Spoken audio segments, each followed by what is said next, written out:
उसी दिन शिव का विकराल रूप देखा, इसीलिए महाशिवरात्रि कहलाई।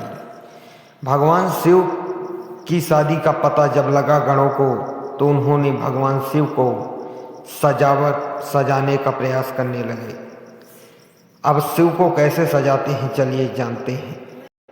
किसी देवता का जन्मदिन और किसी देवता का मरण दिन, अधिकांशतः तो जन्मदिन मनाते हैं, क्योंकि सभी देवताओं का जन्मदिन पता रहता है।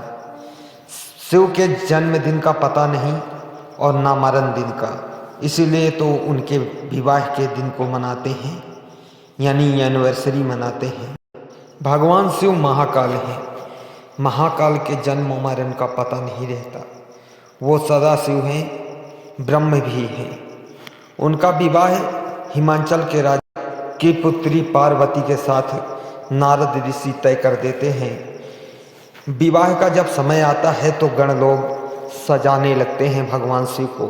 और किस प्रकार सजाते हैं?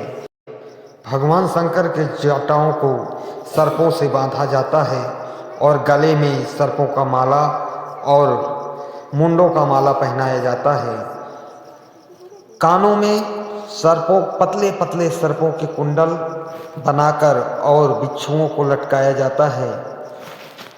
पूरे शरीर में पाउडर भी लगाते हैं जो कि चीता की राख होती है, और शरीर में बाघंबर को लपेट देते हैं ताकि कमर के नीचे मुदा रहे, और सर्प से बांध देते हैं उस बाघंबर को।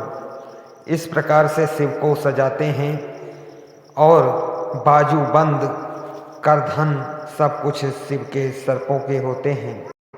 जब देवता लोग बाराती बनकर भगवान शंकर के कैलाश में आते हैं तो शंकर जी का यह स्वरूप देखकर भगवान विष्णु कहते हैं कि दूल्हे के लायक बारात नहीं है, इसलिए हम लोग अलग जमात में चलते हैं। भगवान विष्णु की यह बात सुनकर सारे देवता समझ जाते हैं और शिव के साथ विष्णु के साथ सभी चल देते हैं, और जल्द ही जन्माशा पहुंच जाते हैं भगवान विष्णु के साथ सभी बाराती।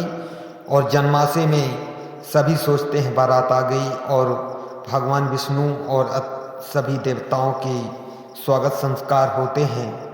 भगवान शिव को जब पता चलता है कि विष्णु चले गए हैं तो वह नंदी से कहकर अपनी बारात बुलवाते हैं। उनकी बारात कौन थी? भूत, प्रेत, पिशाच, पिशाचिनी इत्यादि। उनके रूप रंग भी अजीब हैं। किसी के सर ही नहीं, किसी के पैर ही नहीं।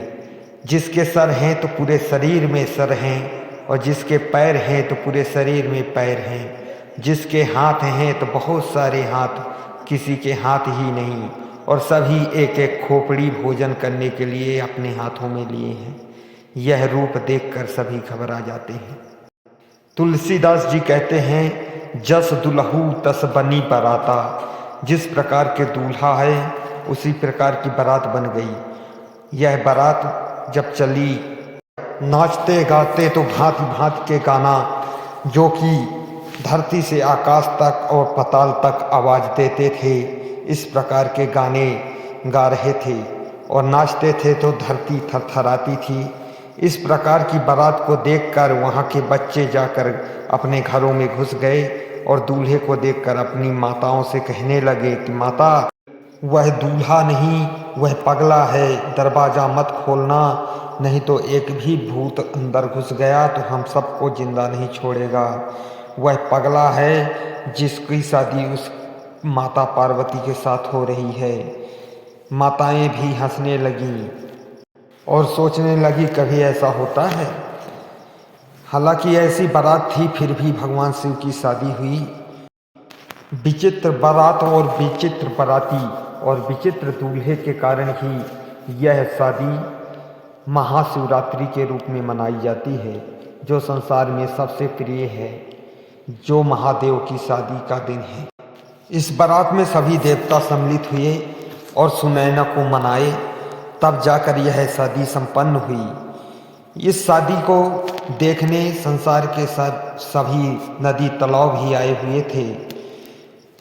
सभी पहाड़, उपवन, वन इत्यादि आए हुए थे। हर हर महादेव दोस्तों, हर हर महादेव।